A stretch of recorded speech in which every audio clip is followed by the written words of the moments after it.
Seems like the city of Toronto's been a little sad lately, no, my friend? Honestly, for a little bit. But maybe just for like the day that the... You know what? End of the day, it's right here. That's what I mean, you know? 2019 NBA champions. Celebrate all summer. Hit the patios, hit the clubs, hit the bars, hit your buddies' houses. And nobody can take it away from us. Literally. We are the NBA champions. Exactly. Bro, why? until Enjoy the sun, bro. Starts. Enjoy the sun. Bro, thank you. Thank you for what you've done. Thank you, and I hope you're happy in LA. And I still hope the Lakers beat you because I'm a little bitter. I do. But I was thinking about it the other day. I was on this whole fuck Kawhi thing. Not fuck Kawhi, but like I was like you're cheesed. I was mad. I was naturally hurt, which is normal. But I thought about it again. We went to a Nav show this past weekend. He played champions. He told the city, we are champions still. Nothing changes until next season starts. And I realized that. I'm like, he made up until end of next season. He made a sports team affect my emotions to a point I've never felt like that before. I've never felt that happy to be in Toronto, you know? I know. Like, of course I love Toronto and stuff, but like now that we're like it's a different feeling, to another level. And fuck, man, I'll be grateful for it my whole life. Because I was talking to my uncle from Portland. We had our arguments. He was saying, "Oh, you guys are fucked now," talking shit. But I asked him, I'm like, when was the last time Portland won a championship? And he's like, way before I got there. And I was thinking, I'm like, so then in my lifetime, I got to, I got to live in a championship city, at least for like one season. Can you imagine living in Boston? Yeah. They've had so Mans were born in the year 2000. Exactly. They've seen 11 championship parades in their city. Yeah. That's right. It's not special, Yeah. To us, it's like it's literally once in a lifetime for me, and I won't forget it. All right, so this is In the Mix, episode 17. Yes, sir. That's Kucukovic. I'm Jay Boyal. We got a ramp-packed show, man. We had work schedules. We had our day jobs going off. Man. So we were AWOL for a week while all this shit was going down.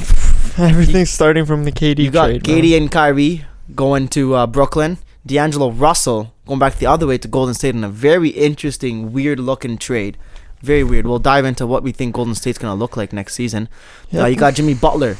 He's a lone soldier. He's always wanted to be a lone soldier. Doesn't play well with others. He's got his wish. He's a top dog in Miami. What can you do, my friend? We'll see. The Philadelphia 76ers have got a new look, but it's a lot of the same of what they already have. So just kind of crowding what they already have. But Boogie and Danny Green, as a result of Kawhi, are now part of the Lake Show in Staples Center, across from his good friend Kawhi Leonard. Yes, and then we got some big moves in the NHL. Oh, yeah. For the Toronto Maple Leafs. Especially for the Leafs, man. And New Jersey Devils as well. The Devils ended up pulling up a coup for PK Subban. I was very upset when the Leafs didn't get him. And then Dubas says, don't worry, guys. Got something in the works. Moves Nazem Kadri for Tyson Barrie and Alex Kerfoot. Replaces Kadri in that deal. Kerfoot, not as good, but a decent player. And gets you a top 2 defenseman, right shot, which is what the Leafs have been asking for. This is what we've been talking about, too. We wanted is losing. Who's that guy that wants off the team? Sorry, Zaitsev. He's gone. Zaitsev Traded him for Ceci. He's off. We still got a good defense now. And UFC this past weekend, history was made. Ben Askren was knocked out in record fashion, 5 seconds. And on record, it was a 2-second fight. What do you mean? Those 2 punches should not have been allowed. The ref should have stopped it as soon as that knee landed. See what's his face? Masvidal? He was like, they asked him, was those punches unnecessary? He's like, no. Ref didn't pull me off. Love him, bro. He's the most realist fighter. He's the Diaz brothers. He's from the streets. Just he likes to talk more. Yeah. You see, Nate Diaz was trying to fight Nurmagomedov. Yes, sir. And they have before. Did you see last time they fought? Yeah. Oh my God, man! Throwing chairs at each other, like, everything. If this goes down right now, Dana might ban Habib for another year. But the thing is, it's not Habib's fault, man. Habib's a peaceful man. But when these men provoke him, coming to him. You see the crazy eyes come out. Bro, yeah, you're poking the wrong bear, like. Fuck. Ask the bear that poked him when he was a kid. There you go. And then I fell asleep during the main event. It was after Nav concert, but it put me to bed. John Bone Jones versus Thiago Santos. Yeah, we might skip over that one. But let's begin with the heartbreak that was felt not only in this city, across the nation. We're waiting for a complete week, and then Friday night, when everybody expected it to linger into Saturday before noon, because noon was the deadline for the Lakers and the AD. That's what I was hoping for. Right? To linger into Saturday, and we're keeping quiet. And then, well, actually, no. Lakers would have ended up, they could manufacture it to get $11 million more in cap space. We can discuss that later. But then, around 2 a.m. Eastern time, my phone starts going off, and I see Kawhi to Clippers. And I'm like, are you joking me? This loser is going to lose? Like, what the hell? And within 4 seconds later, beep, beep, Paul George to the Clippers. And at that moment, my heart sank for not only losing Kawhi, but I felt like, man, the Raptors got used this whole time. Wasted our jet fuel flying this guy from LA to Toronto back to San Diego. And he pulled a coup for Paul George. Goddamn. Hey, man, as mad as I was that day, but you can't be mad at the man. No, I'm not really mad. It's just the emotion of any Toronto fan. You're going to be disappointed. It was, like I said, my heart sank. It was more disappointment than anger. Because we really thought the Clippers were out of it. Meanwhile, this is the Lakers don't read the reports, man. These reports are such bullshit. No, I didn't believe the reports. I know. I was believing the reports so much, and they were like, it was literally Lakers, Raptors, Clippers out of the picture. No, Clippers were the destination he was looking at. I never bought him going to Lakers, so I always thought if it is really between Raptors and Lakers, he has to be going to Raptors, man. Why would you want, like, he has just shown that he's the best player in the NBA currently. Yeah. Why would you go to a team that has the other guy who they think is the best player in the league? Listen, it's like, you can't have that. Listen, if you go to my Twitter page at @JBoyal, the whole time I was saying, don't believe these reports. The only person you should be believing is Chris Carter, because he's plugged in with the family and he's known Kawhi for now 8 years. And they were every day the updates that he was providing was coming straight from the camp. Yeah. Right. So there's a lot of fake. I just believed once Jimmy Butler went to Miami, who was he going to play with in the Clippers? I didn't think he was going to go there alone because that'd be a death sentence. Yeah. So I thought, it's Toronto, run it back. You'll be the favorite again to repeat. Or you're going to go to the Lakers and you'll be the favorite to win for the next 2-3 years. That's why, not because of the reports. I thought from a logistical standpoint, because Kawhi's camp is so good at this. Nobody thought Paul George, nobody even knew. It came that they out were of the in discussion. Win. Bro, I was shocked when I saw Paul George and Kawhi to Clippers. I'm like, wait, what? First of all, apparently they had met earlier in the week in LA. Yeah. Where did this meeting go down in LA between two top 10 players that nobody knew? LA's big, man. They got this locations that no one else knows about between just them two. Right, so that's what was nuts for me. So apparently, right, they had the conversation. Then Paul George and his agent get on the phone with Oklahoma City's GM. Yeah. And they say, we request a trade. Now that is still weird to me because that's only a year after he re-signs in OKC. I was just about to say he just re-signed. What changed his mind? Well, I guess getting swept, but like, what's his relationship with Westbrook now? They just got swept and you just cut. Like, it's kind of looking like, is he blaming Westbrook now for this? So somebody had tweeted, let's see, hopefully nobody blames Westbrook for this. Yeah. And then Paul George just quoted and said, no way. So I don't think. So then why did you want to leave? Because you thought you couldn't win with Russell Westbrook. Exactly. That's what I'm saying. He can say no. I love Westbrook. He's one of my favorite players to play with. All he wants. Then why did you re-sign and then leave a year after re-signing? Yeah. Obviously it's Westbrook. I'm sorry, but who else is it? Was it Steve Adams that fucking turned you off? No. Was it the coaching? Probably not. Was it who? It had to have been Westbrook. He probably knew I can't win with Westbrook. As long as I stay on this team, I'm not winning a championship. Yep. So he probably got the word from Kawhi and fuck. Apparently they had talked in previous years about teaming up, and then just. But when? When have those two crossed paths? Probably last summer. Apparently they're good friends that nobody knew of. Bro, this is what I respect most about Kawhi. He's literally, as much as like people are like, oh, there's other guys they always hear, oh, I'm just here about basketball, I'm all about basketball. He's the only guy that's he's living proof of he's just about basketball. You don't hear about I don't know anything about this guy, and he just won me a championship. He made me feel like I've never felt before. Yeah.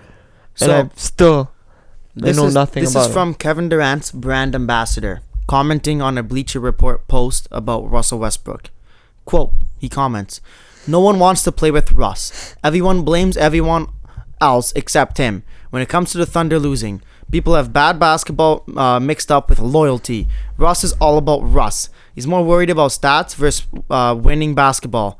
Everyone can say what they want, but owners and GMs in the NBA know the real about Russell and his style of play. So fans can say what they want, but moving forward to the future, OKC will have to trade Russ and will have to become a better player/teammate.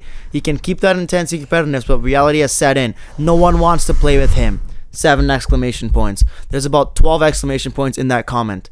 This is from Kevin Durant's brand ambassador. Yeah. You would have to assume I has some info in conversations with Kevin Durant.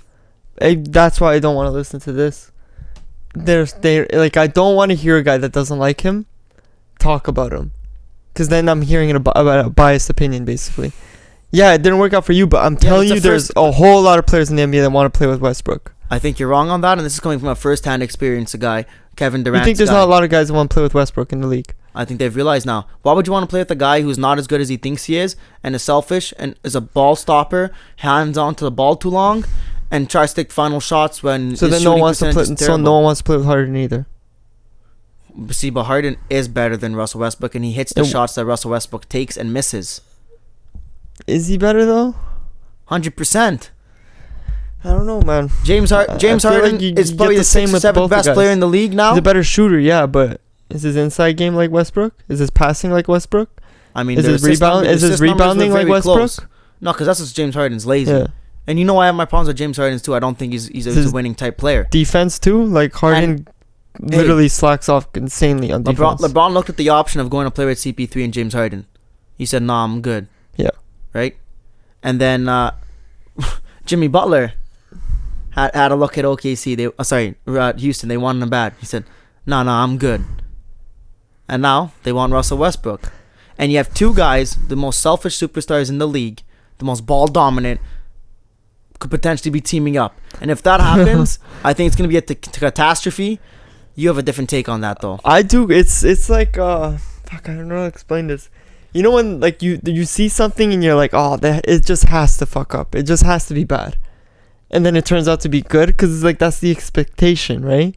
Him joining up with Harden, it's like, okay, that's going to be terrible. I think CP3's still there too. Man, if anyone can change either of those guys, it's going to be them two, you know? Or they're just going to keep fighting. Because they're going to realize, playing, even just in practice, just practicing together, they're going to realize, we actually can't do this.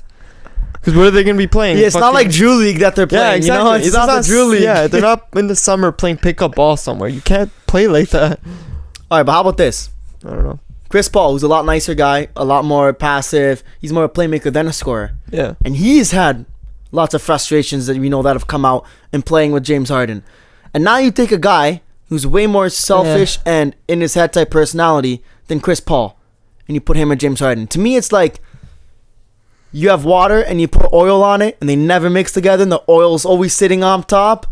That's what it's going to be. Russell Westbrook's going to be here. James Harden's like, nah, I'm up here, bruh. You're under me. But things, I also credit that to a relationship between players. You know, like maybe Chris Paul just was being stubborn with Harden, because we even see that thing when they're arguing and he tries to shake Harden's hand. Harden slaps his hand out of there. We don't know what's being said, but I'm saying maybe it's just something between those two. They always clash with something, you know? And Westbrook and Harden seem to have some kind of a good friendship, you know? You see them during, was that Drew League? Yeah. With I saw Travis Scott playing too. I was completely confused. No, that was something else before. You watched that tape, but the red jerseys, that was Drew League. Yeah, and then that stuff with Travis Scott, I think, was a celebrity. It was red jerseys game. Though too. Alright, I'm misinformed. Maybe. I don't know. But whatever that was, it looked like they're having fun playing together, throwing alley-oops to Westbrook, which is crazy. You're throwing it to a point guard. Probably won't work in the league. I don't know. That this is summer Drew League. These are two it's something that looks like it has to go bad, but it could turn out to be something amazing. You don't know. Don't count those two out. Those are two MVPs, man. First of all, I don't even know what Houston will be willing to trade for him. They're not going to offer up everything. They're not going to offer up the 4. Here's the thing, the problem. Let me get to it. The 4 first-round picks that Houston reportedly offered up for Jimmy Butler and was turned down by Minnesota because they didn't want him to stay in the West. Russ is not worth that to me. But now the problem is, what OKC is going to say is, we just got a ransom after leveraging Toronto and the Clippers against each other and got 5 first-round picks and the right to swap 2 first-round picks for Paul George, and we're going to want close for Russell Westbrook. But anybody would take Paul George over Russell Westbrook night and day on their team, unless you really needed a point guard. Yeah. So, I think the price is probably going to be about 3 first-round picks. And if it is Houston willing to take that risk of you're adding another type of that personality and you're giving up potentially 3 first-round picks? It's going to have to be spread out over 5 years. Why are you so confident on saying you'd rather take Paul George over Westbrook? No problem. What has Paul George really done? Let's backtrack. What has Westbrook really done? Exactly. So now we're comparing guys who've never won a chip. Yep. Right? They've never really... Okay, Russ went to 1 finals when he lost to Braun, but that's when he had KD and James Harden and Serge Ibaka. And Paul George went to 1 conference finals. 1 conference final. Yeah. Okay. Where he had... I can't remember who was on that team. Nobody. No, when he lost to Braun in Cleveland. Yeah, that was a good team. I can't remember. There's a few players. Role players. Yeah. CJ Miles, sick. Yo, anyways, he came up big. Paul George, number 1. Yep. Is a better natural scorer and can score in more ways. Right? Russ probably is a better driver going to the hoop, but Paul George's got the better length. He can shoot over you, better post-up game when he does want to use it, and he's better shooter from the outside, and he's longer. And now it comes to the defensive side. Russ is a decent defender, but Paul George has the ability to guard 1 to 3, even some 4s. And he's a top defender in the league. So all those things combined together, I take Paul George over Russell Westbrook. But you focus a lot on offensive passing. No, I just said the defense rebounding. is the biggest thing. That's what I said. Unless a team really needs a point guard, and dude, he does stuff. Paul George can rebound. Come on, but not like Westbrook, man. Don't get me started on Westbrook's rebounding here. Man. Don't start talking about stealing. You know he steals rebounds. The dumbest thing I've ever heard. Why does it matter? If any player on my team gets a rebound, I'm happy with it because there's someone on my team. Why the hell would I care if he stole a rebound for someone? He still got the rebound. Okay, so Paul George could do the same thing then. Huh? If coach says, Paul George, I want you to steal every rebound, I'm pretty sure Paul George will do that. There's no such thing as the stealing of if you ask when you're jumping over your mans, you can't name me a player on OKC that said, yeah, Westbrook stole a rebound from me. And there's a lot of guys throw their leader under the bus. No. There's a lot of guys that left OKC that have criticized Westbrook. Well, you know what? You know why we've never heard that? None of them has ever brought up. Why we've never heard that? Because you know my opinion, basketball reporters they're just trying to be friends with athletes. They never ask the proper tough questions. Well, how's nobody ever asked? I've never heard that a question asked to a former player. Is Westbrook a bad teammate? No. To a former player. Do you feel Russ steals rebounds? I've never seen that question asked. I've said they asked it to what's his name? Tell me the name. Enes Kanter. And he praises Westbrook. Yeah, and his Kanter has to because Russell Westbrook was hand feeding him his only buckets he got. Hey, he did great on Portland too. And now he's moving where? He's gone to Boston Celtics. Oh yeah. Hey. We'll dive into how hard Boston fucked up this whole era soon. But yeah, continuing with Paul George and Westbrook. I don't know that it's so easy to say that you would want one more than the other. For me, it is. Both guys have basically had the same career. And Paul George is an easier teammate to play with. Factually. When was Paul George MVP? When was Russell Westbrook? 1 time because he stole rebound. But he was the most valuable player. Because they felt bad that he didn't get it the year before. No, it's because you had to give it to the guy who did a triple-double. Just because he averaged a triple-double. As I've said before, with a team with you don't think LeBron could go and average a triple-double if he wanted to? No, he's got the foresight of let me do it in playoffs. Maybe if he did that for Lakers, they would have been in a playoff position. He missed 20 games, bruh. And he played 60, bruh. No, he had a few more for load management after. Okay, maybe 50. He played at least 50 games. And his team was done after all those rumors. That's enough, bro. You heard Rajon Rondo say their backs were broken. All those kids felt hurt that, they looked up to LeBron James. He was their Michael Jordan. They get to play with him. And then all the rumors are that he doesn't want to play with you and wants to send you out of the city. Why would he want to play? I hated that they were mad about that. You know what you should be mad about? The fact that the fact that he doesn't want to play with you. Yeah. You should have been mad at yourself, not at LeBron. I agree. Because you're like, fuck, I had the best player in the world doesn't want to play with me. Okay, maybe I'm fucking up somewhere. Yeah, if you were good enough. Fuck this guy, he's trying to get me out of LA. Him and Kuzma are boys. Yeah, because Kuzma. He didn't ask for Kuz to be traded. Yeah, exactly. Kuzma was the winner. Now, I will say, him and LeBron and Lonzo Ball have grown quite close, and they're hanging out at Summer League too. But that's more just a friendship. I don't think Lonzo's not that great of a player, right? Yeah. Same with Ingram. I feel like, I'm telling you, Ingram's that guy who's got that high potential but never got there. He does, but I'm telling you, I feel like that CP3 fight showed LeBron a lot about Ingram. That he's a big guy, and he would throw the last punch on the point guard. He was probably like, this guy's so uncontrollable. You can't really tell him what to do. You can't, like, teach. Maybe there's stuff on the inside that we don't know about. Where he's uncoachable or something. But clearly, hey, they've wanted those guys out of the team for a while now. So now that they are, we'll see where Lakers go from now. We shall. All right. KD and Kyrie to the Brooklyn Nets. I actually kind of saw this coming. I saw KD to Brooklyn? No, the reason why is because all the talk was KD and Kyrie want to play together. KD wanted to go to the Knicks. Kyrie had no interest in the Knicks. And Kyrie, everybody knew was going to the Nets. So KD, you want to play with him. You get to go to Brooklyn. You're still in New York. You get all the freaking glory and all the business opportunities of playing in New York, but you don't have to deal with the dysfunction of James Dolan as your owner. That's a win-win. But hey, how bad did the Knicks fuck up here? They didn't want to offer Kevin Durant a max. That's fake. They did. It was fake news. It was It was trying to spin by James Dolan. Is it also true that they didn't want to take a meeting with Kawhi? Yeah, that is true. Because they're scared of fucking up their other free agents. You that don't have any other free agents. Yo, Julius Randle, sick job. I know. They've goofed up hard, man. At least they have RG Barrett. Yeah, but you see what I mean? That's what messed up James Dolan is, that he's trying to spin it. Not that, the KD didn't want to come here. Yeah. It's, we don't want to offer him max because we weren't sure about his health. Yeah. And just leaking fake news. And again, Ramona Shelburne, I think it was the lady who was on the jump that day of the deadline. You're doing your job, but if you're in New York, you train for Brooklyn now. No, man. But I know. It's these teams using reporters to put out a lot of fake reports out there, and reporters now in today's day and age, there's no double checking, fact checking, checking multiple sources. Bro, if they have a hot take, you hear one thing from one person, it's put out there to the world. Exactly. If it's something interesting, I always tell people now, you got to do your job to cipher through it. Like my brother was telling me. My brother was telling me stuff. I'm like, dog, fake news. I checked it. He's like, well, what do you want from me, man? You think I'm going to fact check stuff? I'm like, well, then don't tell people fake shit. Then. You're giving into all this stuff. Just like that's what happened with Kawhi. We were lied to about Kawhi how many times? Every day.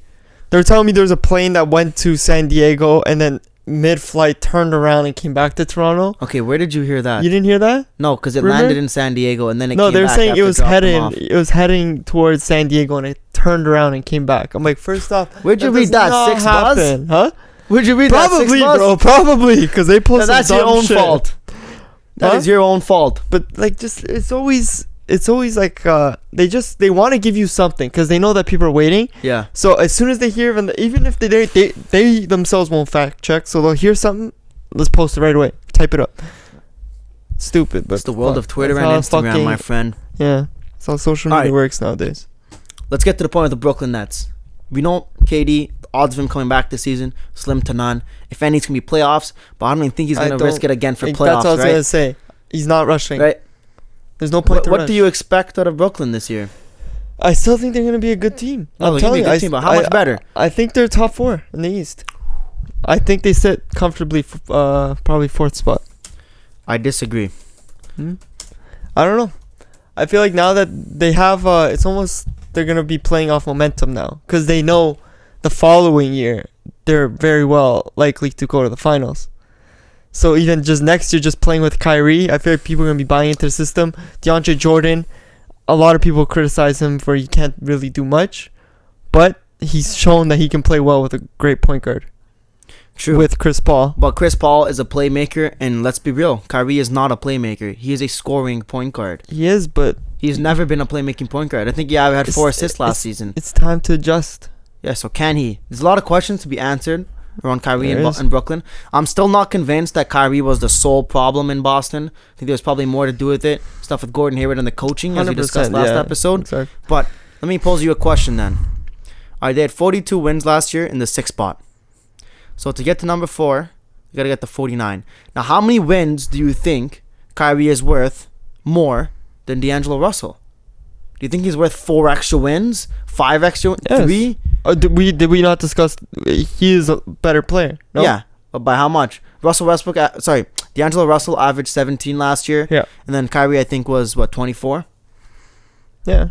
So 7 points. How big is that when it comes in terms of wins? But the thing is, who was Russell playing with? Who was Kyrie playing with? You know? Kyrie wasn't just the only scoring option on that team. Who else? That Brooklyn team was a by committee type team, right? It was, but who else they did still they have really to have? be this year. If Kyrie says, "Oh, I'm gonna play like how I did in Boston," which really effed that team up because Boston should have been playing by committee, but they weren't. Everybody was kind of on their own page. Let me get my buckets. If Kyrie brings that mentality to Brooklyn, it's not gonna go well. And clearly there was a problem in the locker room between these guys. Yep. Once you have that problem, and guys like Kyrie can openly criticize some of these players, you know, like right after a game, he'd be like, we gotta change something, like, you know, just openly saying that there's a problem with the team. It's not gonna work. No matter, it's basically you're just playing for yourself at that point, because there's no trust between those guys. All right, so I think Kyrie is worth probably 4 wins. All right, so that takes them from 42 wins to 46, which keeps them still in the 6th spot. But where things change is, what is Kyrie? How much better than Kemba Walker, right? Yeah. So Boston had 49 wins last year. If Kyrie's now worth 4 more than D'Angelo Russell, but maybe only 2 more than Kemba Walker. Let's be real. His shooting percentages are better, but they're similar players. Okay, let's even say 3 wins that side. So then Boston draws from 49 to 46, and then they're tied.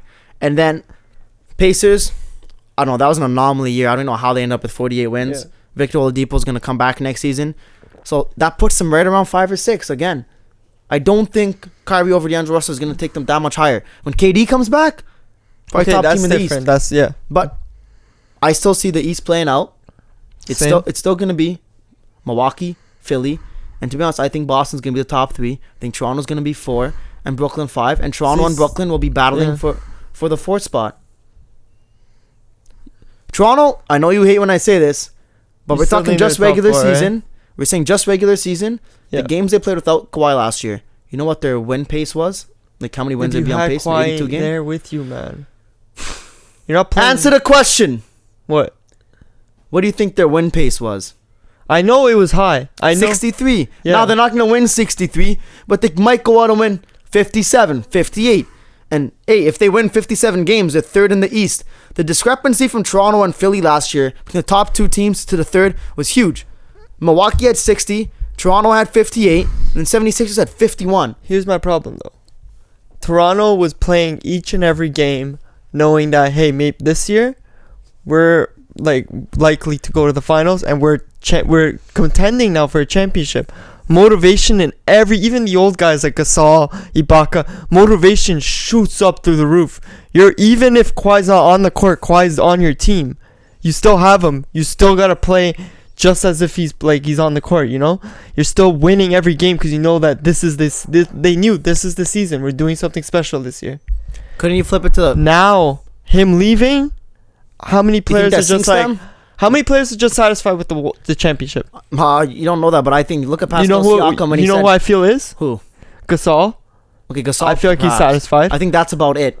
Ibaka, completely satisfied. I don't think so. Ibaka's a competitor, man. He's a competitor. And Larry, I'm sorry. No. I know you don't want to hear it. I think he's okay with it. Let me just be shit this season?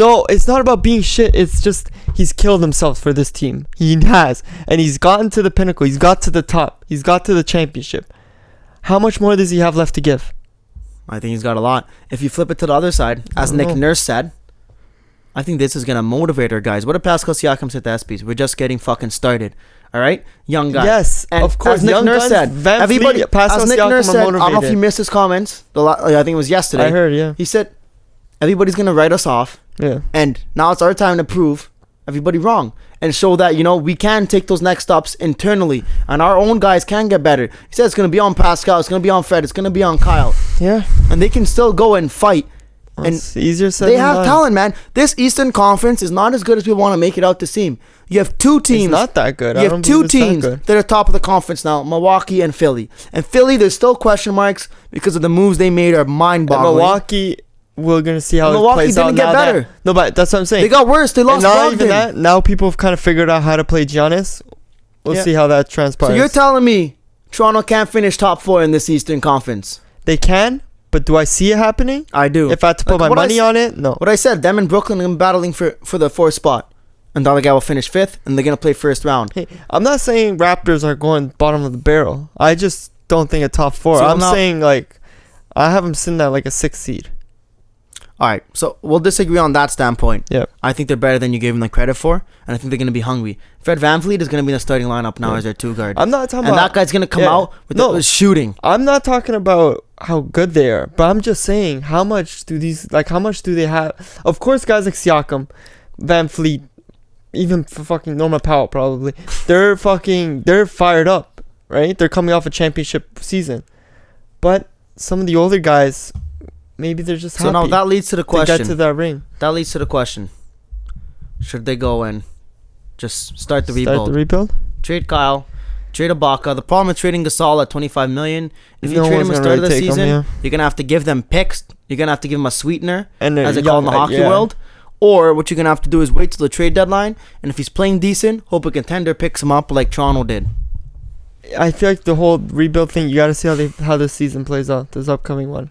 If they really start going down the shitter, maybe might start having to make those moves halfway through the season. Yeah, I think I might start the season like this because here's the thing. You don't want the market to die like it did with the Blue Jays. Yeah. Now, this is more of a Raptors basketball city and country than baseball. But you saw what happened with the Raptors before the Kyle and DeMar era. They were not selling out the ACC. And when the Blue Jays were not selling out the Rogers Center, when they got good, that shit was 50,000 people sold out every game. And then as soon as they went to shits, they can't even get 20,000 in there. So the same thing could happen with the Raptors. I think he's Jerry smarter than that he knows he can't just blow this thing up right away. You got to see how the season goes. Yeah. And hey, maybe you buy yourself until 2021. These people have crazy pipe dreams that Giannis is going to come to the Raptors. I find that hilarious. And hey, honestly, maybe you're right here. Maybe Siakam starts going off.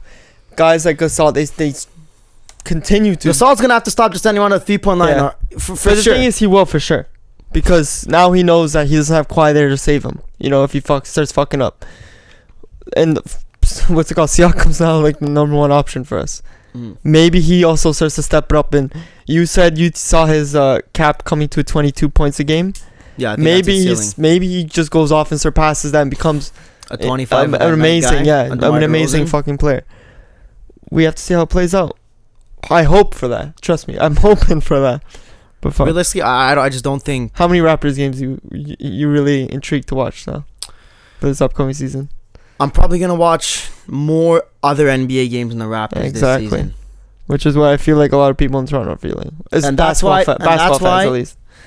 The only way besides either got to stay the course, keep this team semi-competitive so that fans come out, or you got to trade those guys and get good young pieces back. Yeah. I don't know why those pieces are available, but if you can get some young blood, which gives us hope for the near immediate future, then I think you do all right. So let's bring this to the do or die option Masai had Friday night. Reports according to Bruce Arthur and a bunch of other guys is that OKC was asking for Pascal Siakam, Fred VanVleet, and 4 unprotected first-round picks for Paul George. Now, they ended up trading Paul George to the LA Clippers for Shai Gilgeous-Alexander, a fine rookie guard from our native area. Danilo Gallinari, 4 unprotected first-round picks. A 5th first-round pick that was lottery protected, and then the right to swap first-round picks in 2023 or 2025. So they just had like a shittier deal with the Clippers. So now you got almost the same thing with the Raptors. Here's better players. Here's exactly. So I know Masai was probably hesitant to trade those 4 first-round picks. I feel like he was scared to do another big trade like this. You know, especially after the whole DeRozan thing. No, but now you're all in. You gotta just no. But the thing is, as amazing as that DeRozan trade was, I feel like he still received so much backlash from it that he was a little hesitant to start moving guys that the city loves, you know? You can't care about backlash now. You do, but it's in the back of your mind, you know, like you traded the best Raptor ever, and the favorite player that the fans have ever fallen in love with, and now you're worried about trading Pascal Siakam for backlash. I don't think you're accurate here, buddy. I don't know. I don't think that if so that why not take the trade? Because you're Masai. Why not take the trade? What I think he was thinking, why he didn't want to do it, and first everybody's just for their mind's sake, forget about the Russell Westbrook. That was actually barely discussed. Yeah, they said that it was. Maybe that's your Adrian Wojnarowski providing hot takes. Yeah. But I think the reason we didn't do it is Paul George got 2 years left, and then plus a player option for the third year. Yep. All right. Now you would assume if you win another chip, maybe 2, or you get to the finals, that Paul George would resign. Yeah. But he's thinking, okay, Paul George wanted to go home. He's asked for a trade. The option is if I get him, Kawhi will stay. If he goes to the Clippers, Kawhi's going there. What if he leaves after 2 years? You're stuck with just Kawhi. Kyle Lowry's going to be probably retired by that point. And then, okay, we threw away our whole future. We don't have Siakam, don't have VanVleet, and we just have Kawhi and no first-round picks. So what he thought, I'm not saying he was right to do this, but what he's thinking is, I can't throw away my top 2 young players and all the potential of getting future young players with first-round picks. And I think that's the stupidest move that Masai has ever done. And I give high credit to Masai. Because what is the name of the NBA? It's winning chips, right? Yes. You have to take your best opportunities to win titles when they're available, and it'll be almost guaranteed chips if you added Paul George to this team and had Kyle Lowry still with Kawhi Leonard. Siakam's great, but Paul George to Pascal Siakam, you're talking about a 25 to 30th player in the league, maybe Siakam, to Paul George, top 10 player, better defender, more lethal scorer, better shooter. Can you imagine waking up and seeing Paul George has joined the Toronto Raptors and Kawhi Leonard has signed 5-year deal? Bro, I would cry. I was literally. And the thing is, you can build your team through the draft and through the right ways as much as you want. As much as you want. And who in the NBA has won that way besides Golden State? One title, and then they still have to bring in KD. Cleveland didn't happen. Miami didn't happen. Spurs, only team, and what have they done in the last 6 years? The NBA has changed. It's all about free agency and trades and acquiring assets and stars. This is not the MLB where everybody builds through the draft for 7 years and then you have a great team. Chicago Cubs, Boston Red Sox, Houston Astros. This is the National Basketball Association, and you do not win through the draft. Well, look at Lakers. Lakers figured that out. They had picks. They had D'Angelo Russell. They had Julius Randle. They had Lonzo Ball. They've had picks, Brandon man. Ingram, they picked Kyle up Kuzma. everyone, man. And they couldn't do it. You tried rebuilding with all these young guys. You couldn't do it, so what do? Let's start fucking grabbing all the stars that we can. Yeah. So that I felt like that's what Toronto, like, if you had the option, that's what you Jimmy balked at. You had the option. Take it. You're just coming off a championship season. Look at the Lakers. They just traded 3 first-round picks, Lonzo Ball and Brandon Ingram, 2 of their top 3 and Josh Hart. So 3 of their top 4 young players. Exactly. And 3 first-round picks for Anthony Davis. And they're going to be in the Western Conference Finals at the minimum next season, and Toronto will maybe win a round.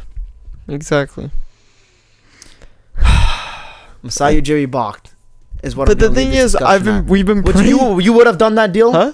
You would have done that deal? In a fucking heartbeat, man. You can replace Fred VanVleet. You know how I am, you get Danny Green coming back, you can replace Fred VanVleet. He made big shots, but you tell me Paul George ain't hitting those shots? But he's also fucked up a lot for us, too. How many games did we say, why the hell? How many times was VanVleet a minus 30 after first a game? First 2 rounds, he was unplayable. Like, Ujiri even said he was unplayable. He was a liability on the court for the first 2 rounds. And let's be real, all right? I know he finished this off whole amazing, season, but fuck. This whole season, VanVleet was vastly up and down. Injuries, performance. Last season, same shit. We're not talking about 3 years ago when he was in the conversation for 6th man of the year. 3 years ago. And we're still living off that. And then this guy explodes against Milwaukee, has a great finals. And now again, he's the incumbent future point guard.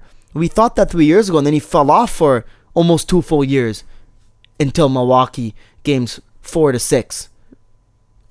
So to think you gotta hang on to that guy, and I love Pascal, and I think realistically you may have been able to talk down OKC because, correct me if I'm wrong, Siakam is way better than Shai Gilgeous-Alexander. VanVleet is more useful than Danilo Gallinari.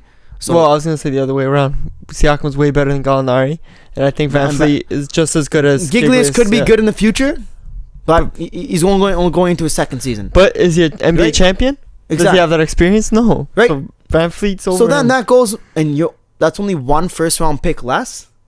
Are you kidding me? We're giving the most improved player in the league, future All-Star next season. I think if it was ended up being 3 first round picks and 2 second round picks, something like that, it's a no-brainer. And maybe OKC was like, no, because they knew we could get more. They could get more from the Clippers. And a lot of reports were saying Ujiri felt the whole time that OKC was just trying to leverage him to get more from the Clippers because Kawhi ultimately that night, apparently Ujiri the last couple of days realized, according to Bruce Arthur, that he's going to LA. He's going home and there's not much more I can do about it. But they're saying that he was trying to pressure him to do the Paul George trade or even Bradley Beal. Well, that's what he asked him. Kawhi said, can you get Paul George or Bradley Beal? Why is this such a wrong thing for Kawhi to ask? It's not. The guy just did it all. I don't want to say himself, but basically. And the thing is, for a whole year, give the guy a fucking rest. Give him another star. Give him something. Kawhi Leonard, I'm sure he likes Kyle Lowry as a person, good player, but he knows he's only got 1 year left and Kyle's getting old. Yeah. And so is Gasol, and so is so is the rest of the team. He can't. Thing is, he didn't want to do a short-term deal. We always said if he's coming to Toronto, what did I say? It's not going to be long-term, and he didn't want to sign a short-term deal. That's ultimately was the last nail in the coffin. He did not want to do a short-term deal. So then, he can't compete here the way the roster was built for the next 5 years. No. It's not plausible. So for him to ask for Paul George or Bradley Beal, I think is a very realistic ask. And not even that. If he's thinking, okay, if I'm staying in Toronto, KD comes back to Brooklyn Nets. What am I gonna I'm playing against these 2 guys now by myself. Laurie by that time is gonna be maybe retired or he just 1 year left, right? Yeah. We know Lowry's got back issues and he doesn't want to play late into his 30s. He's got max 3 years left. So I don't know. The whole narrative was we'll do anything to keep quiet, and when you had the chance to do anything, you chose not to. You failed. So my disappointment, the reason why I'm angry, even though the whole season I said I assume he's leaving. Yeah. I'm more angry because we had a legitimate shot at keeping him. And a legitimate shot at creating another championship team. Yeah. And we would be the favorite next year. Oh my God. Run up Lakers. Would we be the favorite? Right? But we balked. Our management didn't have the guts. But I don't after trading the most famous Raptor in history. You don't have the guts to trade a guy who's only played 3 years, Pascal Siakam and Fred VanVleet? And first round picks? Come on, man. You can get back from under that. Look at Brooklyn Nets and Boston Celtics. Yeah. Brooklyn traded 3 first round picks for old man KG and Paul Pierce. And look at them now. And not even that. Hey, after they enjoyed their time and they went through the gutter, Yeah. They went through shit. Fuck it. You enjoyed your fucking little stay. And everybody thought... And it didn't work out for them, everybody thought the Boston Celtics had ransomed them. And Boston was going to end up... it was going to be Kyrie Irving, Gordon Hayward, Jason Tatum, or probably those guys are going to be gone. So really it's going to be Kyrie Irving, Gordon Hayward, Anthony Davis, and Al Horford. And now they botched that, and Brooklyn's laughing at them. So just because you trade around your first round picks down the line doesn't mean that if shit goes south, you're done. Because if you're smart about it and you have proper asset management, if the Raptors realized that Paul George was going to leave, well, you can do what Brooklyn did with D'Angelo Russell. Sign and trade, and they got a first round pick for D'Angelo Russell and KD? Yeah. Are you kidding me? Clippers, being smart, foreseeing shit. Trading Tobias Harris ahead of the time for first and 2 seconds. Right? You got to have the foresight, though, to make those calls, and that's what both the Clippers and Nets were able to do. And I think Ujiri could have done that and has the ability to, but he got afraid. But what the fuck is Ujiri think with Raptor? You're done. KD is now in the East. You are done. Who is going to stop him? Siakam's going to get good enough to play KD and Kyrie? No. So, what? You're fucked for the next 4 years. Why are you even... Why? Why would you not try? Why would you not throw it all in to keep at least have an all-star? Maybe fucking Paul George comes in, fucks up, but at least you have fucking Paul George. Even if Paul George fucked up, you could trade him for a lot. That's what I'm saying, man. You could recoup the assets, is what I'm saying. Right? And we pushed a lot on keeping Ujiri. I feel like a lot of other GMs would not have denied that trade. No. So he did a lot for us, but I think most GMs in the league, maybe at least in our opinion, you should have gone to fucking Washington. they would have done that trade in a heartbeat. I would have, at least. Bro, yeah, we're casual fans here. Well, we're more than casual fans. I would say. But okay, but I mean, we're fans here, and we're saying that it's a no-brainer. Yeah. So if you're a GM, what are you thinking? I want to hear him do a press conference and explain that to me. I'm shocked there hasn't been one yet. Huh? Because again, he's probably trying to think of a reason. Because he probably doesn't really have one. All right, before we head to the Western Conference, let's wrap up the East with Philly. Yeah, let's do Philly and Boston too. Touch on Boston. All right. Where do you see these teams ending up, and what do you think of Philly's moves, man? Philly, I'm confused. Tell me what you think. What do we talk about all year? They're crowding the paint.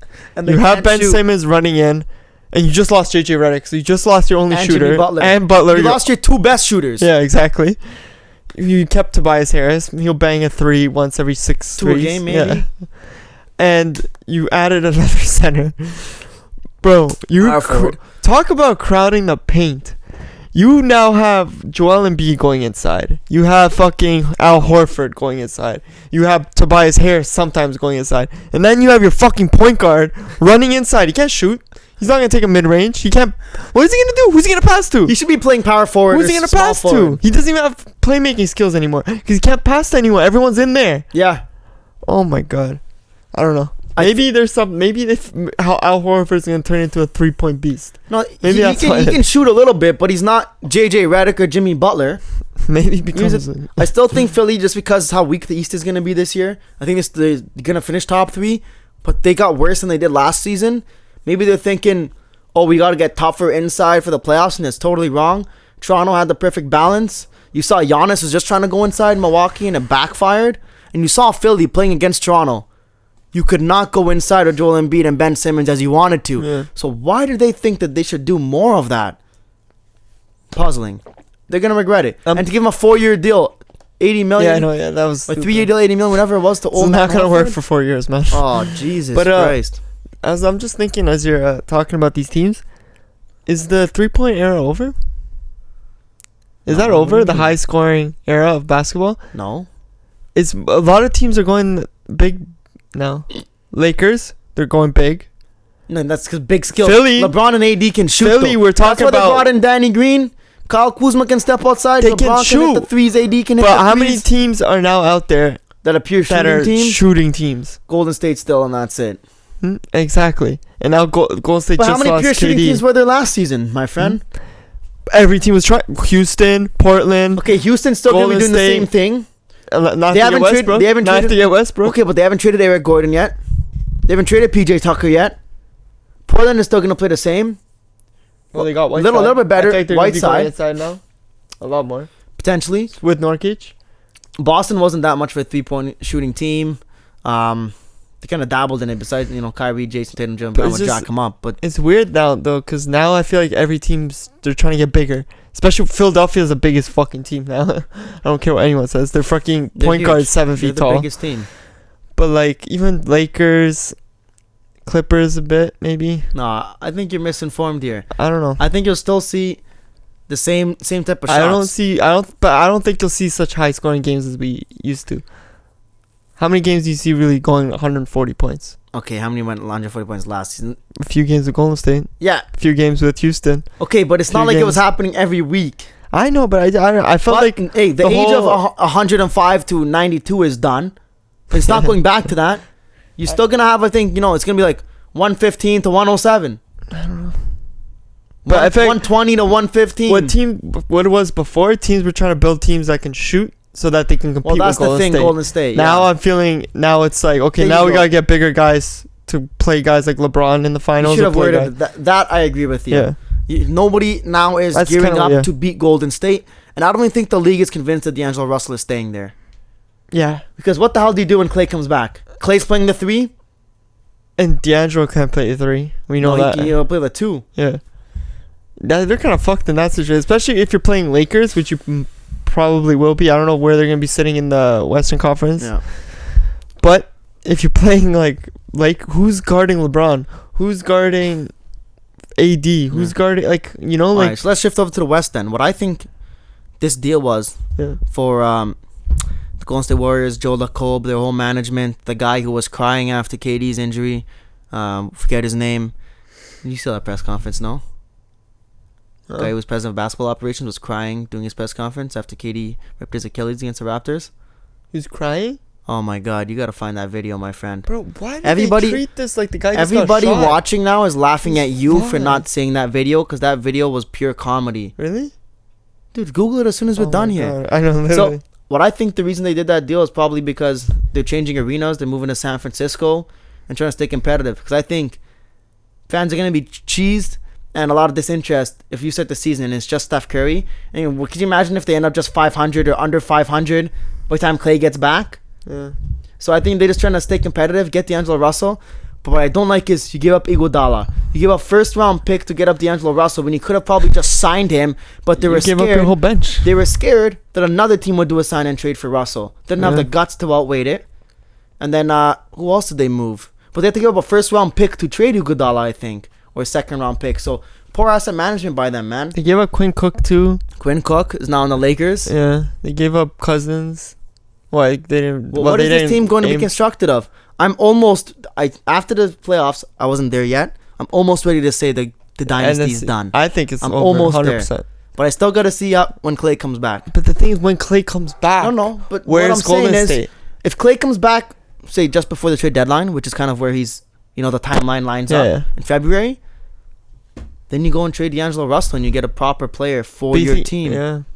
D'Lo's gonna come off the bench and he's gonna be pissed off. Who you trading D'Lo for?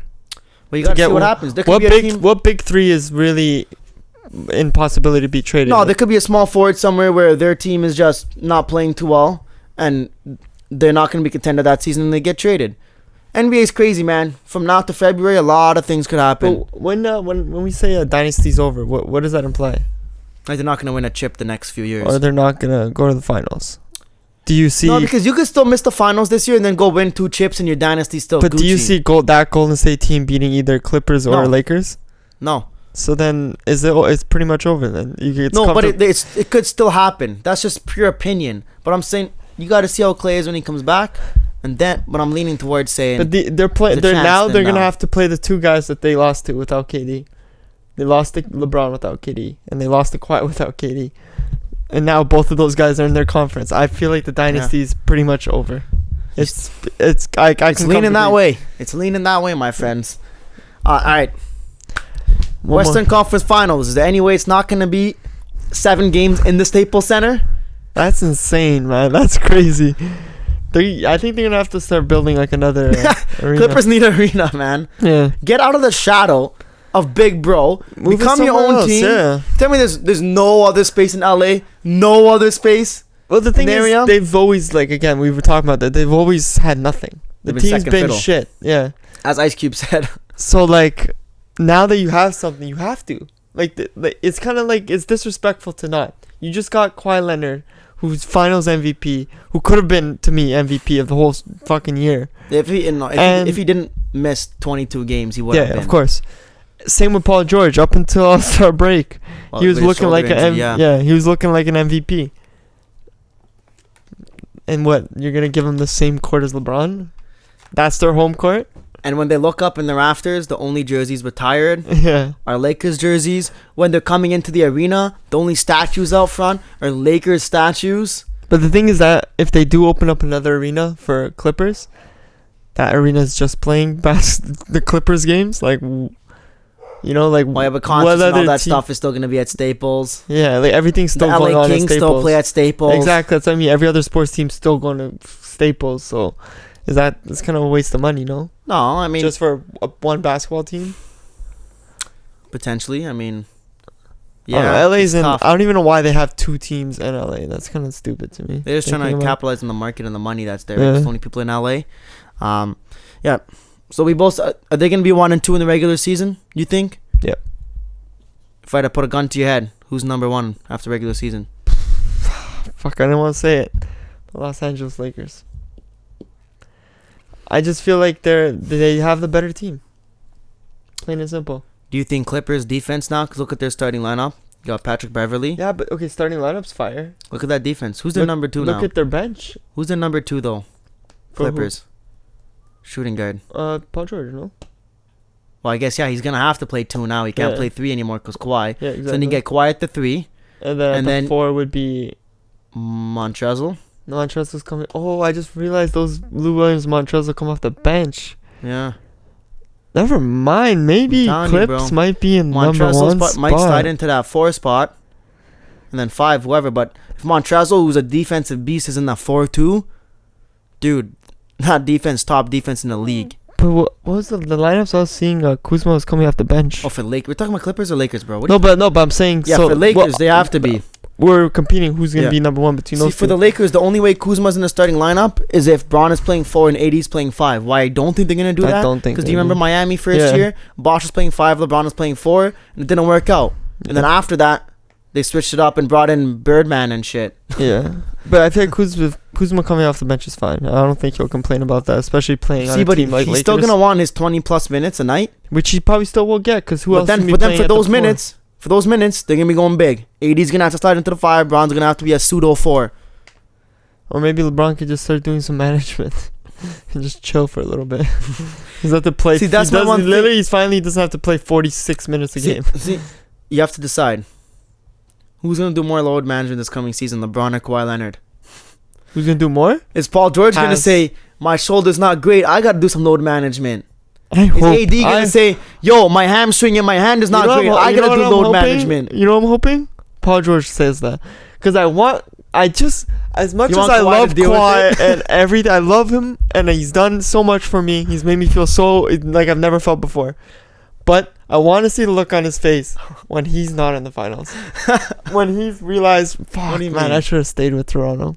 No, but Paul George, I'm talking about load manager. You're saying you just hope they lose. But that's what I'm saying. I feel like Paul George is going to be like, fuck, I need the load management. No, but load management throughout the season, how's that going to impact them getting to the finals? Because then Kawhi's going to have to be playing more. Management. Come playoffs, Kawhi might be getting tired. No, then they have to pick their dates. I think him and PG will probably both do load management. Same thing with AD and Bron. But they're not both going to sit out the same night. That's gonna be tough, man. Choosing what days. Back-to-back games. A lot of I'll take one. But the thing is, Kawhi said in all of his meetings, I need the same level of autonomy with the medical staff and bringing in my medical staff as I had with the Raptors. And even though the Raptors medical staff reportedly had last day on the load management days, if they told you no, I'm pretty sure Kawhi would be like, go F yourself. I'm taking this day off. But so if Kawhi got that same assurance from Steve Ballmer, Jerry Weiss, and Doc Rivers, he's got that assurance, so he's going to have first say on his days. But the thing is, Paul George sitting Lou Williams comes in to start? Great. That's amazing. Yeah. Kawhi sits? Who are you having coming in? Nobody. I don't even know who's their bench for, besides Montrezl Harrell and Lou. I think Montrezl might end up starting, my friend. He's a big man, man. You can't be starting the 3. No, 4. What do you mean? Kawhi's 3. Yeah, but you think Montrezl started at the 4? Who else? Yes, so they got rid of unless there's somebody that's just Gallinari's gone, right? So there's somebody we're forgetting about. Montrezl gonna have to start. Because I saw they posted what they think the starting lineup's gonna look like for Clippers, and it wasn't Harrell. It was. I'm gonna find this really. All right, so I just posed those questions to you because I wanted to see where we're going at. My gut is. They got Harkless. Mo Harkless, so he might start in front of Harrell then. I still think Lakers are gonna be the number 1 seed in the West. I think LeBron is coming with vengeance this year. LeBron James is my MVP pick. Yeah. Doesn't matter he's playing with AD. That's different than KD and Steph. I think LeBron is going off this year. If LeBron goes to his old ways, LeBron's unanimous MVP every year. Rajon Rondo is going to end up, I hope, getting traded because he's useless. He can't play make anymore and he can't shoot. He's not LeBron's type of player. He's not that good at defense anymore. Yeah. You got Danny Green, his type of shooter. We saw how good Danny Green was in the regular season for the Raptors, right? We also saw how bad he can be, though. And then the playoffs, right? But then he turned it on one game and it's 7 of 9 3-pointers. Yeah, that's fucking insane. Right? And then you get Boogie Cousins. And if anybody can get Boogie Cousins in line, it is LeBron James. I don't think there's a man alive that can get that man in line. But there is, would you not say if there is, it's LeBron James? Yo, he got J.R. Smith in line for the most part. Yeah, but J.R. Smith's just stoned. That's not the issue here, you know? And what he got J.R. Smith in line? To the point that he was looking at J.R. Smith like, no, he can't control that. And I'm talking about mental aspects. Huh? Yes, his mental aspects. J.R. Smith went from playing super high to relaxing. J.R. Smith was stoned during that play. To this day, I believe that. And second, you think he would have been stoned for NBA Finals? You know why I believe that? Because LeBron's face, it goes from to that. That's the face you give to someone where you realize they're either drunk or high, and you just Because you can't tell them anything at that point Yeah. because you just realize, and he turns around and walks away because he probably looked at him and realized and just turned around. Here's the thing, bro. Leaves. That's the fucking. You think this man stayed ripped from before the game? Halftime break, bro. Halftime he took an edible or something. Yeah, like, bro. I don't know what the fuck he does. He looks like he's stolen 90% of the games, and I believe no that way he smoked the joint before the game and he Bro, still ripped last second of the when game. he retires, he's going to admit it. He's going to. The thing is, he also says he only drank candy candy like twice in his life, which I don't believe either. He drank 2 bottles a day. After they won a championship, he had like 3 fucking bottles. All right, so I'm saying Lakers number 1, Clippers are coming in at 2. I'm taking your guys, Portland Trailblazers, as a 3rd seed in the West. Really? Unless Houston I thought gets you'd Russell, go. they I thought figure you'd it go out. with Golden State. No, because it's too much of a question mark. But hey, who? If D'Angelo comes out the ball, potentially, but the bench, No. and everybody else in the lineup, I'm returning to the discussion we return me had back. a few Return me months back. ago about where Curry sits in the best in the NBA. Mhm. If you had him at the top 4, right? Top 4 players in the he's NBA. top 5. Now you're pushing him to 5. No, I always had him top 5. So He you had didn't. LeBron, KD, Kawhi, and then you said Curry would come right behind. Yes. Okay. Yes. I think he's top 4. You told me a top 4 player is coming off a team that just went 5 years straight to the finals, and he still has D'Angelo Russell? still has a great 2, D'Angelo Russell. He still has Draymond Green. I forgot about Draymond. Yeah. That guy's so whack. All right, Golden State 3 seed. You're telling me Golden that State 3 seed. You who you convinced me. believe is the 4th player in the NBA You got me, bro. Relax. can't take his team You to got 3rd? me. I think I he don't can. think so. I don't think so. I think he can. But if you really have that belief in Curry, And you believe the should. league's done shooting? Hmm? Watching this guy shoots 48% from 3-point line next season. But He's gonna I feel come like out he's flexing. the only one. And Flexing. And D'Lo, he's gonna work with D'Lo. He's gonna make D'Lo better. He made Klay Thompson how much better? He makes Draymond Green better. He makes KD better. the thing is, okay, so you're saying he's gonna make D'Lo better. D'Lo was great when he was the primary ball handler. What happens now? We'll see. He's not a catch and shoot guy? I can tell you that. Nobody could. He might have to turn one. He could become one. Does that make him a better player though? Nope. Well, it makes him more versatile. So yeah, better player. I don't He think doesn't that have makes to him a just better player. Because right now he shoots off the dribble like Steph does, right? Steph can't catch and shoot, but creates his own shot. What's to say D'Lo can't get the way? And I even said it. I wish you were chilling with me and talking about this a few years ago. When D'Lo was young, I said he kind of reminds me of a young Steph. In this video, even D'Lo when he got drafted, so kind of think I'm a little bit like Steph. But obviously, I'm not even half so good as a player. But I think they're similar. I think they can work together, bounce off each other. And he's the best thing.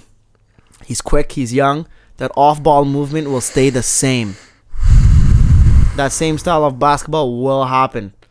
Especially with Draymond.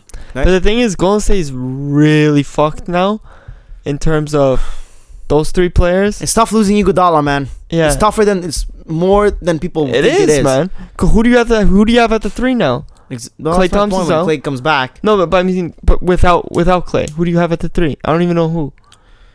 Fucking what's his name? McKinney or whatever his name. Yeah, it's gonna be somebody like that. Who's your center? Looney? Bogut. Oh, it'll be They Looney. just It'll be re-signed Looney. But then who's coming off the fucking bench for any of these guys? They don't have a backup point guard anymore, really. Nope. I actually thought that they would make maybe a push to try to get Seth. Maybe have that. Yeah, but he got more money than they're willing to give. Yeah. Who's their backup point guard without Klay? If Steph was working under Steph all day, he'd be way better. I think Steph would turn this guy's game around. And they'd have already a great bond because they're fucking brothers. Obviously, yeah. So, I don't feel like that'd be a problem. I don't know when people say that you don't want to mix family and business. I don't feel like that'd be a problem. I don't know. I don't think that's really a big issue. I think their dad will be happy too. He's always at Steph's games. They won't have to wear 2 jerseys. Exactly. Maybe, but No, I think I top 4 player in the that's league, what would the best happen, shooter of all but- time, and he's got a sidekick in D'Lo. I think he could push him the 3rd seed, and Portland and Houston will be on their nails. Bench matters a lot in the NBA. They don't have a single player coming off the bench that I even know of. Yeah, but there's still a lot of time. There is, but start of the fuck, season. how many people are really available? All right, so you think Portland and Houston's gonna be 3rd? And this is assuming that Russ is staying in OKC because we don't know yet. Yeah. I want to see how that plays out. No. Yep. Answer the damn question, fam. Right now, Who you putting 3rd? Portland or Houston? Or Utah? I'm putting Don't Portland. sleep on Utah. I'm We putting totally forgot Portland. about Utah. I'm putting Portland. I think Portland did amazing by picking up another big man. Okay, I'm putting Portland I don't know. fourth for me. Fourth? After G State. Okay. Then Houston and Utah for me is a toss-up, man. Utah got a lot better with Mike Conley, and who else have they had? I'm forgetting. And Mike Conley's already working with Donovan Mitchell too. Yeah, restricted free agent Right they away. added. Man, how is this slipping my mind? Who else did Utah add? Oh, Dude. did they add Korver? Oh no, they got rid of Korver. They got rid of Korver. They traded him and what's his face, who've been For- traded together 3 straight times now. The guy who came from Boston to Cleveland, and Cavs sent Korver on him. What's his name? Jay Crowder. Yeah, Jay Crowder. Yeah. Wait, but yeah, I forget. Utah did make another. Our former blah blah blah. This is terrible. These viewers are just viewing us right now like nothing's going on, eh?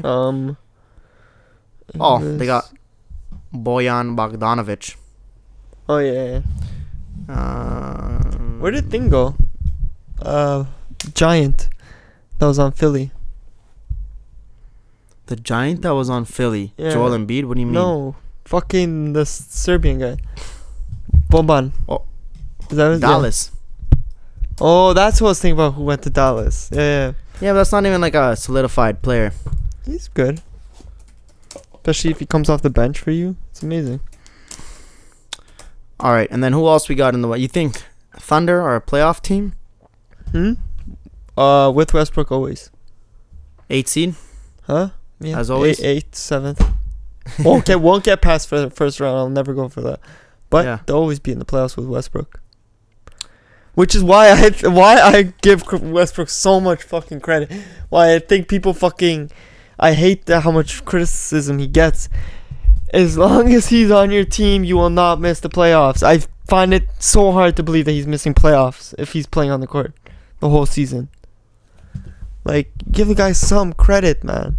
He does everything. I know it's bad in some ways because he does fucking hog the ball. He does take stupid shots. But fuck, you get 110% from Westbrook every single game. I've never heard of Westbrook just No, he's chilling, the most fierce, not really doing anything. fierce guy. Yeah. Which is why I love him. To me, he's one of my favorite players to watch. Is he winning the game? Probably not. But do I love watching him play? Fuck yes. Never seen a point guard do what he does. What is your heart on about Westbrook? Do you think you're Westbrook the way you play? Like, Nope, I'm telling you right now, watching him play is just, it hypes me up, bro. Like, it's his intensity, his passion for the game, it's undeniable, man. Like, you want to talk about stealing rebounds? Show that he has the heart to jump for every fucking rebound. You know how many players don't? You know how many point guards don't even bother looking for where the rebound is? Too small. Huh? Anyways, okay. How big is Westbrook? 6'3"? Okay, so Utah have also Jeff Green, Bogdanovich, and somebody else as well. But I think they'll be good. So Yeah. what did I have? You So got you totally had sidetracked. Golden State 3. No. Yeah, so 4 Lakers, was- Clippers, Yeah. Golden State, and then Portland. Then I'll still give it to Houston. Then Utah is going to be 6th. But those two I could see flipping. I could even see Utah stepping into even the 3rd seed if they play up to their potential. Really? With just the addition of Conley, you got a good shooter, Bogan Bogdanovic. Yeah. And then But how good is Jeff Conley Green still? is a solid player. I think they lost Favors. You still have Rudy Gobert as your rim protector and a good inside presence. And Donovan Mitchell, if he steps to rookie season Donovan Mitchell, Yeah, he played great last year, too. I think they're the anomaly take- in the West where nobody knows. They could end up going from in between 6 up to 3.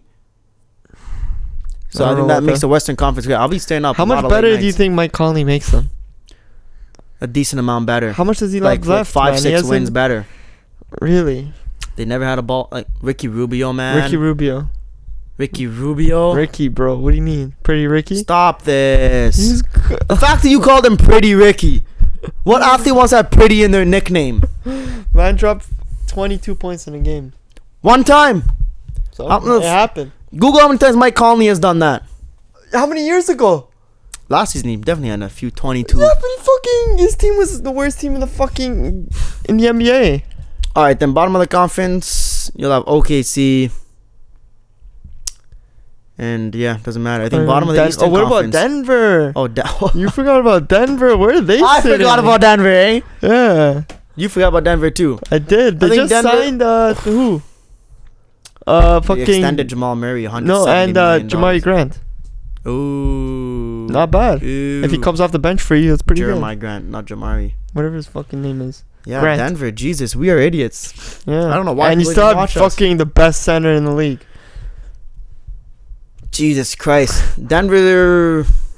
Now you see What did I put- that was tricky, bro. You think Utah's that high up, but you think Denver's that low? Denver's third. Huh? Denver's You're third. Pushes fried. everybody down. You're fried. They just caught the L from the Portland Trailblazers.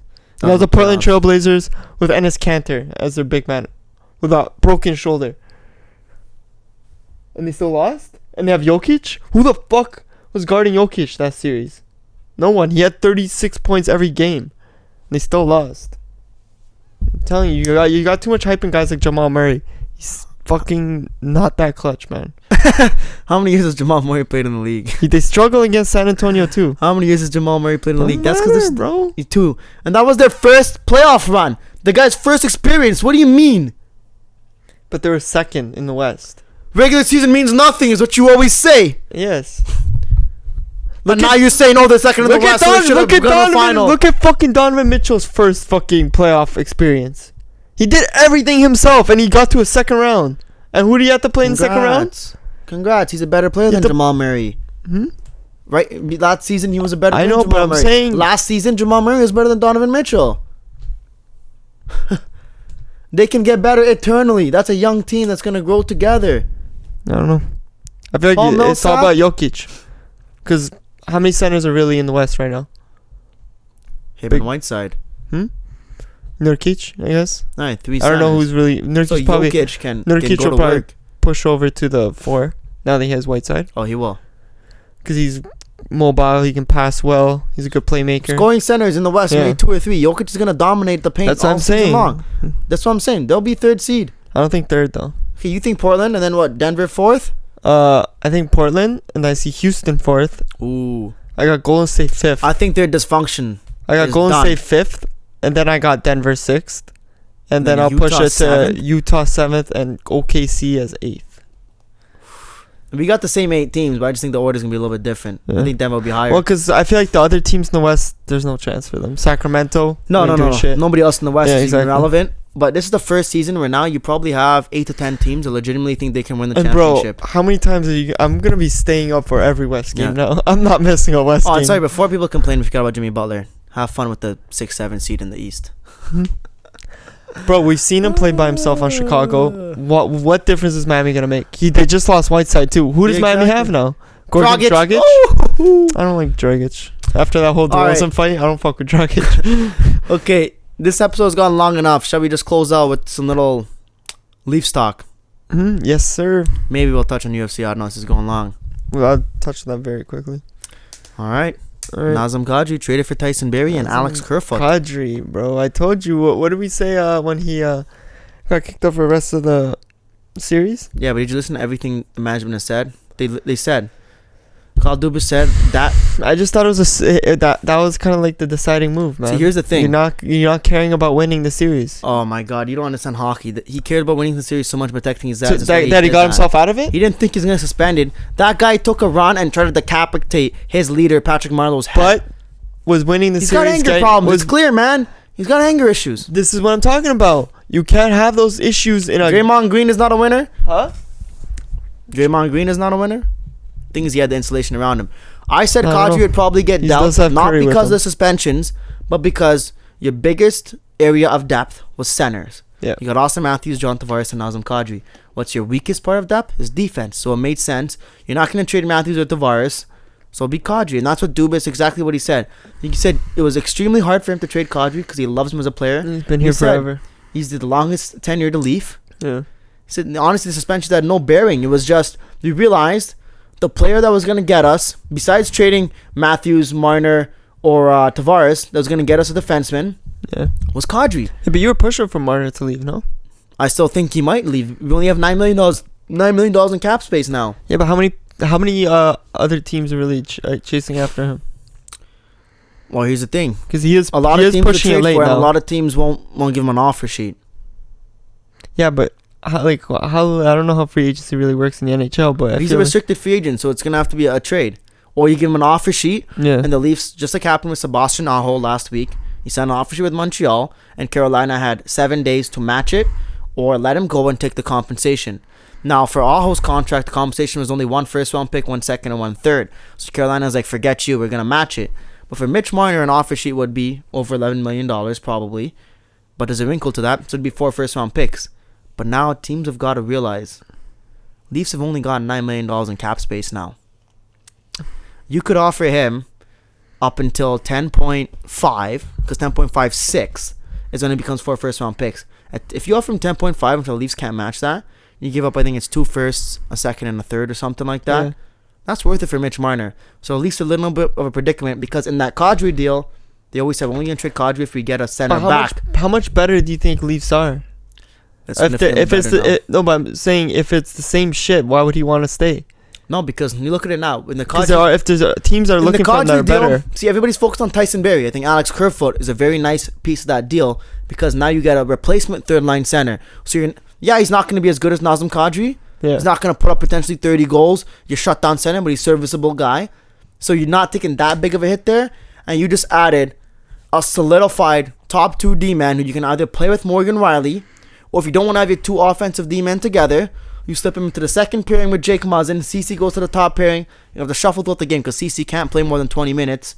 But the defense is better than it was last season now. But what are the teams that are looking at Marner now? So he's at Carolina? No, not Carolina. Because they signed Aho. They have the cap space, but they don't have the money. Montreal's probably interested, but you're not going to make a deal with Montreal. Okay. Maybe Vancouver, but I think the biggest player is going to be Colorado. Again. But I thought, if you rewind 4 episodes ago, I said, trade Mitch Marner for Tyson Barrie and 2 first-round picks. Now we already got Tyson Barrie in the Nazem Kadri deal. So, I just thought because Colorado's a competitive team, young team, and they had $36 million in cap space with 1 player to sign, Mikko Rantanen, who's going to come in at $10 million. So then you still have $26 million. So his best option is, I don't know what he's chasing. If there's multiple teams interested in him, but who are they? We don't know. Yeah, but if he's chasing money, okay. But if he's chasing to be a winner and go far in the playoffs and stuff, Toronto's your best he's bet. staying Toronto, no? Yeah, but that's the thing. So if any team wants the cap space besides Colorado to sign him, and now Montreal, but again, he's not going to go there. Yeah. You're going to go to a shitty team. Arizona has the cap space for sure. Yeah. You want to go play in Arizona? But the thing, you'll get the money, but you're stuck with a shit team, yeah. So what is the value? To me, it's all about the guy then. So literally about him. But now the Leafs have less cap space than when they a week ago. Because now we gave $3 million to Alex Kerfoot, Kadri's replacement, and then Tyson Barrie's at 5+. So there's only $9 million left for this guy. We offered you $10 million for 8 years. Man. Not terrible. We offered you $10 million for 8 years. You could have accepted that before the Kadri deal. You haven't accepted it. Now that deal, if they make that deal, they got to trade somebody else. But the problem is for me, Travis Dermott, who's supposed to be in their 3rd pairing, potentially in their top 4 defense, he could be out. He suffered a bad injury in the playoffs. Get exactly what it was. He could be out from up until December, January. So you got to find a replacement for him, whether it be Dion Phaneuf or just some scrub off free agents who's gonna play 15 minutes a night max. You got to find $1 million for that guy too. So that goes down to 8. Like, it's getting to a situation here where it's hard to see Marner fitting in, but you need him to now that you traded Kadri as well. Exactly. You took a hit to your depth on your forwards. Yeah. If you lose Mitch, unless you get a bunch of wingers back. But as much as that, so clearly his best option if he wants to win and be competitive at least in the league. And now he's got the best defense he's ever had. Yeah. But from what I've been hearing about to me it sounds like he's chasing the money. He already wanted more than $10 million with the Leafs. Well, no, the thing is he didn't accept that deal because he wants a short-term deal. Because he sees that Matthews got 5 years, 11.5. Yeah. He thinks he should have the right to get that much money on a short-term deal. Exactly. But you're not Matthews. Now I feel like maybe he's okay with joining a team that's okay to lose, you know? It's just weird. You don't see a hometown guy doing that. You don't, but the thing is, money... See, here's the difference. Money can change everything. You know what I mean? Like, for Toronto, it's weird. Our city, especially now looking at it. Yeah. John Tavares left New York took less money than you would have gotten California to San Jose, Exactly. and said, I want to go home, and took less money. And Now you have came to Kawhi Toronto. Leonard, who took less money to go home to California and leave Toronto. Yeah. Now you have Mitch Marner, who's going to leave home To to go make more money. The Exactly. total opposite of what the previous two guys who we Yeah. have experience have done. Exactly. And But- it's just mind-boggling. Again, those two guys that we were talking about previously were chasing. They want to win something for their hometown. Yeah. Marner's a Marner young guy. obviously He's doesn't care about it. 22 years old. He's got a lot of time in the league. Maybe he's just wanting his money right now. Yeah, but you'll still get your 10 years, $8 million. I can't believe You will. You'll get your money, but Sorry, immediate 8 money. years, $10 million. Immediate money is always more attractive than long-term money. You telling me? Here's the thing: the way Leafs structure their contracts, Yeah. for salary, tax wise, like all of Matthews and Tavares' contracts, is bonuses, signing bonus. Like Matthews, I think over 90% of his contract is paid out in signing bonuses every year on July 1st. So, Mitch, if you had signed here, 8 years, $10 million, July 1st, you would have had $10 million in your bank account. Yeah. And the But reason maybe these- he goes somewhere else. He gets 12 million in his bank account. 11 million. See, 11 not and a lot of half. other markets can do the heavy signing bonuses. Yeah. Like the reason why Montreal gave that offer sheet to Carolina was because they front loaded it with signing bonuses the first 2 years. So in 12 months, the contract would pay him $21 million with 2 different checks. And was Carolina's gate fees, what they made in gate fees last year, Yeah. was like $22 million. So could the owner justify giving him that much money up front? That's problem for other markets where they maybe cannot do that. But the Leafs are owned by MLSC. Bell and Rogers. They have all the money in the world to do a signing bonuses. You're fully drawing it out as it's stupid for him to go anywhere outside Yeah. of Toronto. So what's holding him? What's His father, his agent, and him. He thinks he can get more money other way. He thinks the Leafs will still somehow find a way to give him more money. But here's what he's got to realize: if the Leafs find a way to give him more money than $9 million now, which is their cap space, they have to trade other players away, which means you're making your team worse that you're gonna go sign for. And do you not want to win? If you want more money, the Leafs are gonna be worse because they have to move another If it's piece. like that, then isn't it, this is better for the Leafs to just be like, okay, you know what, go on your own way then. Yeah, I would. But here's the thing: I would have traded him before. But you can go get another defenseman now, which would be sick. Maybe a forward too. I would have traded him before the Kadri deal. It's just a stalemate, man. Even if this goes into August, he's still got to realize how much cap space they have. Yeah, but if it goes into August, I feel like it's gonna be his only option at that point. How many other teams gonna be waiting for him till August? Well, who's gonna have cap space? People are gonna start filling out their rosters by then, right? Exactly, that's what I'm saying. Yeah. But it's you just got to realize logistically. I'm not making this up. Go to capfriendly.com.